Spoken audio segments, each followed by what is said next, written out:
Hello my dear students. अब हम इसी को कंटिन्यू कर रहे हैं। अब हम लोग जान गए टूल्स एंड टेक्नोलॉजी में जान गए। उसके बाद जिसको प्रिंसिपल ऑफ बायोटेक्नोलॉजी, अब है प्रोसेस इन बायोटेक्नोलॉजी। अब क्या है? प्रोसेस इन, ठीक है, प्रोसेस इन बायोटेक्नोलॉजी। देखिए प्रोसेस क्या है, प्रोसेस इन बायोटेक्नोलॉजी। अब देखिए यहाँ पे क्या है कि कैसे प्रोसेस करते हैं, जिसमें एक नाम आता है इलेक्ट्रोफोरेसिस। इलेक्ट्रोफोरेसिस, फोरोसिस। इलेक्ट्रोफोरेसिस में होते हैं कि इसमें एक टेक्निक है जिसमें जो चार्ज पार्टिकल होते हैं वो शिफ्ट कराते हैं हम लोग इलेक्ट्रोड की ओर। इलेक्ट्रोड में या तो कैथोड या एनोड, तो डिपेंड करता है कि कैसे चार्ज पार्टिकल। अगर नेगेटिव चार्ज रहेगा तो पॉजिटिव की ओर करेंगे, उससे करते हैं। ये एक तरह का टेक्निक है। ये टेक्निक जो है आपका, ये टेक्निक टू amplify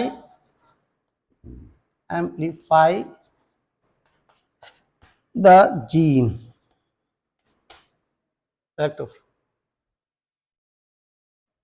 इसमें जो टेक्निक है, फर्स्ट जो होता है isolation of the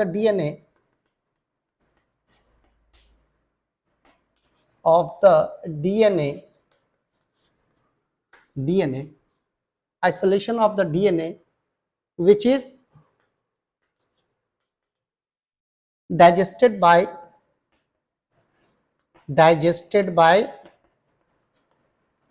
restriction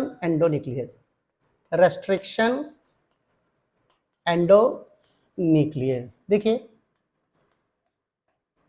nuclease है। देखिए अब ये है, अब ये जो पहला प्रोसेस है क्या करते हैं, जैसे मान लीजिए हम लोग डीएनए को आइसोलेट किए, आइसोलेटेड डीएनए क्या है, आइसोलेटेड डीएनए, ठीक है। मान लीजिए ये डीएनए है। अब ये डीएनए जो आइसोलेटेड है इसको, अब ये डीएनए पे क्या करते हैं, इस पे आरई लगाते हैं, आरई रिस्ट्रिक्शन इंडोनियस, ये छोटे छोटे पार्टे में तोड़ देते हैं, ठीक है। ये आपकी टूट गया, ठीक है। अब ये क्या करते हैं, रेस्ट्रिक्शन इंडोन्यूक्लियेज अब है। अब दूसरा जो होते हैं यहाँ पे यूज करते हैं, तीसरा जो प्रोसेस होते हैं, थर्ड प्रोसेस जो होते हैं अपन यूज करते हैं जेल इलेक्ट्रोफोरेसिस। क्या है ये, पॉजिटिव नेगेटिव, इस तरह से। तो ये जो आपने डीएनए का जो है, मान लीजिए ये डीएनए का है और ये डीएनए का है, इस पे जेल इलेक्ट्रोफोरेसिस करते हैं, जेल इलेक्ट्रोफोरेसिस, इसमें जेल एग्रोवेज जेल यूज करते हैं। अब ये क्या करते हैं, ये एग्रोज जेल क्या करते हैं आपके, एक तो क्या करते हैं कि आपके डीएनए का जो है, डीएनए का ये फिल्ट्रेशन जैसे करते हैं ये एग्रोज जेल जो होते हैं, और जो डीएनए का जो नेगेटिव चार्ज है ये आपके डीएनए को क्या करते हैं, ये पॉजिटिव की ओर, इलेक्ट्रोड की ओर मूव कराते हैं। तो इसमें जो है इसके थ्रू से small size of DNA move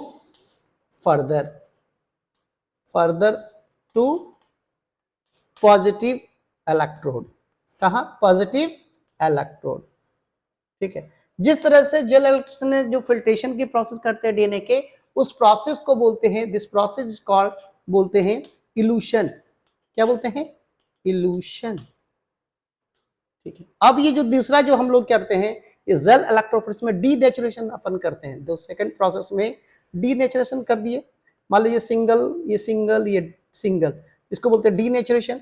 denaturation में डबल स्टैंड से क्या करते हैं, इसको करते हैं। फिर इसके बाद जो नेक्स्ट प्रोसेस में करते हैं हाइब्रिडाइजेशन। क्या करते हैं, हाइब्रिडाइजेशन,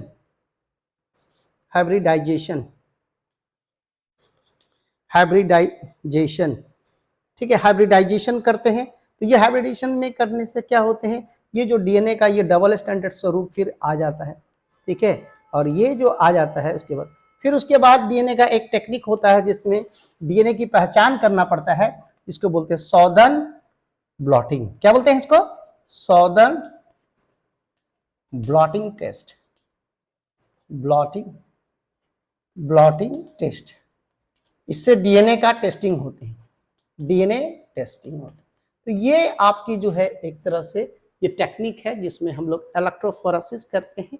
तो इलेक्ट्रोफोरेसिस से अब यहाँ पे क्या करते हैं, इलेक्ट्रोफोरेसिस से जो होते हैं, अब जो हमारे पास जो डीएनए एम्पलीफाइड डीएनए आ गया, ठीक है, ये जो डीएनए जो मान लीजिए कि डीएनए आपके पास आ गया, तो अब एक प्रोसेस जो आते हैं दूसरा जो होते हैं जिसको बोलते हैं इलेक्ट्रोफोरेसिस।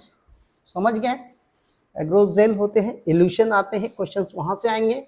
ये अब देखिए ये क्या करेगा,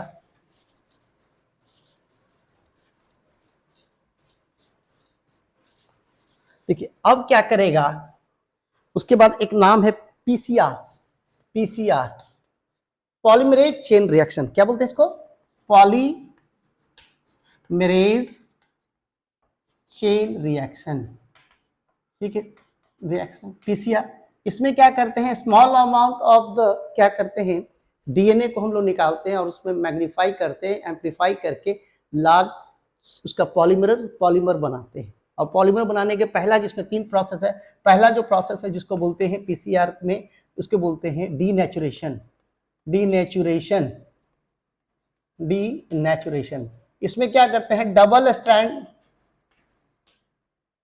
स्ट्रैंड से सिंगल स्ट्रैंड का सेपरेशन होता है, सिंगल स्ट्रैंड डीएनए का सेपरेशन किया जाता है। यानी कि इसमें करते हैं, जैसे मान लीजिए ये आप यहाँ पे डबल स्ट्रैंड जैसे डीएनए है, ये डबल स्ट्रैंड डीएनए जो है आपका, ठीक है, ये डीएनए स्ट्रैंड है, ये डीएनए का स्ट्रैंड बंधा हुआ है। अब ये इसको करते हैं करीब करीब टेम्परेचर अपन रखते हैं, इसको करते हैं करीब करीब 95 डिग्री, 94 to 96 करते हैं सेंटीग्रेड पे। तो ये क्या करते हैं हम लोग, ये पूरा सेपरेट कर लेते हैं। क्या कर लेते हैं, 3 5 सेपरेट, 5 3 ये जो सेपरेशन हो गया, ये दिस इज कॉल्ड सेपरेशन। इसी को सेपरेशन, इसी को हम लोग क्या बोलते हैं, ये दिस इज कॉल्ड डीनेचुरेशन। इसका क्वेश्चंस आएंगे। डीनेचुरेशन में हम लोग क्या करते हैं, डबल स्टैंड से सिंगल बनाते हैं। सिंगल कितने डिग्री टेम्परेचर पे करते हैं, 95 डिग्री पे करते हैं, पहला प्रोसेस। दूसरा क्या करते हैं, एनिलिंग। क्या करते हैं, एनिलिंग। एनिलिंग में क्या करते हैं कि जो सिंगल स्टैंड डीएनए है, ये दोनों सिंगल स्टैंडर्ड पे ये 3 ठीक है, 5 और 3 5 यहाँ पे क्या करते हैं, 18 से 20 या 25 न्यूक्लियोटाइड का ऑलिगोन्यूक्लियोटाइड्स को यूज करते हैं और इसी को बोलते हैं प्रूव, डीएनए प्रूव। क्या बोलते हैं, डीएनए प्रूव या आरएनए प्रूव, जो भी है सिंगल है तो डीएनए प्रूव। तो डीएनए प्रूव हम लोग, तो डीएनए प्रूव को क्या कहाँ पे लगाते हैं, 3 टर्मिनल से हम लोग यूज करते हैं। और ये डीएनए प्रूव अगर यहाँ पे हम कर लिए तो ये डीएनए, इसका जो टेम्परेचर जो हम लोग करते हैं, इसमें टेम्परेचर जो यूज करते हैं करीब करीब 54 डिग्री सेंटीग्रेड पे करते हैं, तो डीएनए प्रूव का। उसके बाद तीसरा जो प्रोसेस हम लोग करते हैं, इसको बोलते हैं एक्सटेंशन। एक्सटेंशन, देखिए एक्सटेंशन का मतलब एक्सटेंड कर रहा है। अब आपके पास जो डीएनए है और ये डीएनए है, तो ये जो प्रूफ, जो डीएनए का प्रूफ बना हुआ है, कि डीएनए का प्रूफ कहाँ पे, 3 पे। अब ये जो टेस्ट है, इसको क्या करते हैं कि अब ये यहाँ पे क्या करते हैं, यहाँ पे पॉलीमरेज लगाते हैं। उसको बोलते हैं, इस एंजाइम को बोलते हैं, उसका मतलब टैक पॉलीमरेज, ठीक है, टैक पॉलीमरेज, ठीक है। ये जो एंजाइम एक थर्मस इक्विटस बैक्टीरिया से दिया गया है, जो हाई टेम्परेचर पे करीब करीब ये 72 डिग्री टेम्परेचर पर, टेम्परेचर 72 डिग्री सेंटीग्रेड पे ये काम करता है। तो ये इसको एक्सटेंड कर देता है। क्या करता है, यहाँ एक्सटेंड कर दिया और यहाँ से भी क्या कर दिया, 3 स्टैंड कर दिया। तो एक्सटेंड करके ये डबल स्टैंड बनते हैं। ऐसे ही इसका multiple copy of DNA produce करते हैं, multiple copies of DNA produce करते हैं। तो ऐसे करके हम लोग उसका चेन रिएक्शन बहुत सारे बना के फिर ये इस तरह से प्रोसेस करते हैं। तो ये प्रोसेस है, ये process of the in biotechnology, इस प्रोसेस से तो electrophoresis as well as PCR. PCR से हम लोग पैटर्निटी टेस्ट करते हैं, डीएनए फिंगरप्रिंटिंग जो है इसमें हम लोग पीसीआर करना पड़ता है, और भी फॉरेंसिक टेस्टिंग के लिए अपन ये सब करते हैं। तो ये सब इस तरह से तीनों टेक्निक में हमने आपको बताया। तो ये टेक्नोलॉजी का हम लोग प्रोसेस वाला भी हम लोग खत्म कर दिए करीब करीब। हम लोग दूसरा आपके आते हैं बायो रिएक्टर। तो एक टैंक होता है, एक वेसल्स होते हैं, उस वेसल्स में करीब 100 से 1000 लीटर का आपका, जिसमें बायोलॉजिकल प्रोडक्ट को कन्वर्ट करते हैं हम लोग एक्टिव प्रोडक्ट में, ठीक है। इसमें बहुत सा केमिकल भी यूज करते हैं और सेलुलर प्रोडक्ट को भी यूज किया जाता है। और इसमें एक स्टीरर टैंक बायोरिएक्टर होते हैं जिसमें स्टीरर लगते हैं, जिसको प्रॉपर प्रोपेलिंग होता है और ऑक्सीजन डिलीवरी सिस्टम होता है, पीएच कंट्रोल होता है, टेम्परेचर कंट्रोल होता है, फोम कंट्रोल होते हैं। ये पूरी बायोरिएक्टर के बारे में इतना है। तो हम लोग यहीं तक प्रोसेस वाले में, ठीक है। फिर उसके बाद तैयार हो जाने पे उसके क्वालिटी कंट्रोल, क्वालिटी एश्योरेंस करके फिर उसको मार्केट में लाते हैं, उसको बोलते हैं डाउनस्ट्रीम प्रोसेस के थ्रू हम लोग करते हैं। ये हम लोग यहीं तक रखते हैं बायोटेक्नोलॉजी के बारे में, ठीक है। Okay, thank you.